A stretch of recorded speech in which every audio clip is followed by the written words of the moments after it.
In the wee hours of July 3rd, 2023, three NIA, National Investigation Agency teams, moved silently through narrow lanes in areas of three of the largest cities of Maharashtra, following up on a tip that terror suspects were located there. As the three teams reached the three small apartments, an almost similar chain of events took place in each city. As a sleepy family member opened the door, "We are from NIA. We have a search warrant for the house." before the shocked wife at the door could even register what was going on, the sleuths barged in and spread out into various corners of the house, zeroing first on the suspects they had come searching for, "Pakda sale ko." then searched the house for corroborative evidence. But what they found in the home of the Thane suspect made their worst nightmares come true. "Sir, take a look at these." ISIS material explaining DIY, do-it-yourself kits for making explosive and small weapons like pistols were found on a computer. The suspect, one Zulfikar Ali Barodawala, had a respectable job and was a highly paid software engineer in a multinational tech company. And despite repeated interrogation, stuck to his story. "I'm telling you, I don't know where all this came from. I'm a techie. I won't leave it where it can be found. Someone must have put it there." Unable to glean information from any of the other two suspects as well, the investigation reached a dead end.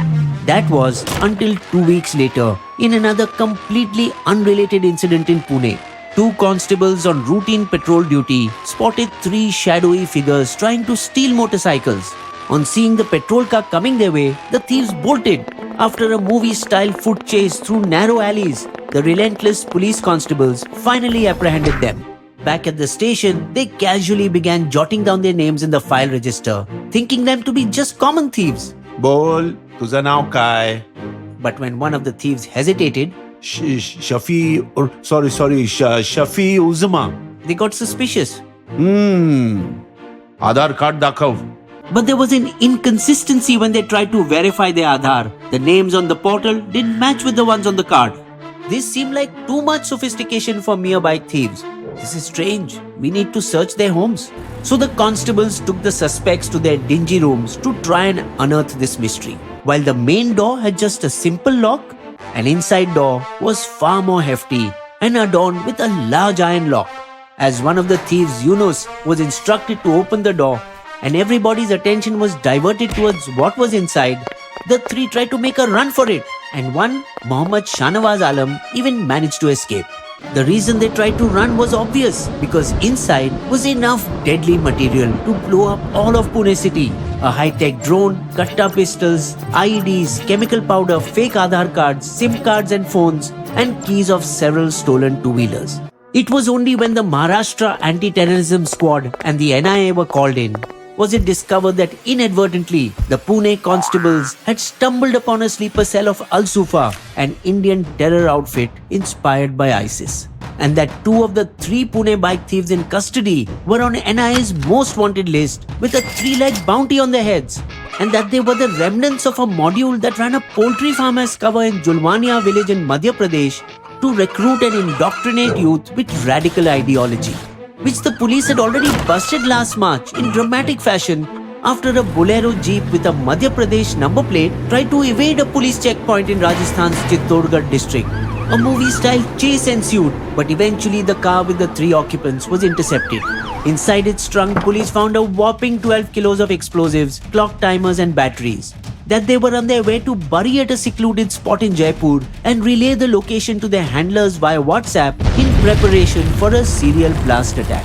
However, the bike thieves Imran and Yusuf managed to escape from the MP poultry farm to Pune, where they met up with one Qadir Pathan during Friday prayers, an activist of the Tablighi Jamaat, who was part of the sleeper nexus and whose job was to provide safe spaces, and who gave them a dingy dwelling to stay in the Kondwa area and 8,000 rupee jobs at his graphic design studio so that they remain under the radar of agencies. It was here where they made their fake Aadhaar cards, with the help of which they procured restricted chemicals, internally codenaming them Shirka for sulfuric acid, rose water for acetone, and the best, Sharbat, for hydrogen peroxide.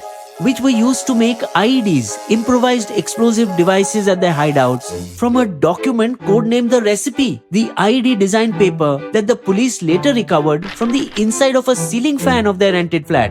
The duo had been stealing bikes for a reason. They used them to transport these homemade bombs for testing, riding hundreds of kilometers into the interior jungles of Pune, Kolhapur and Satara, where they first recce'd the place with a drone to confirm that they were in a secluded area, then tested out the quality of their bomb-making skills and measured the blast intensity on special gauges.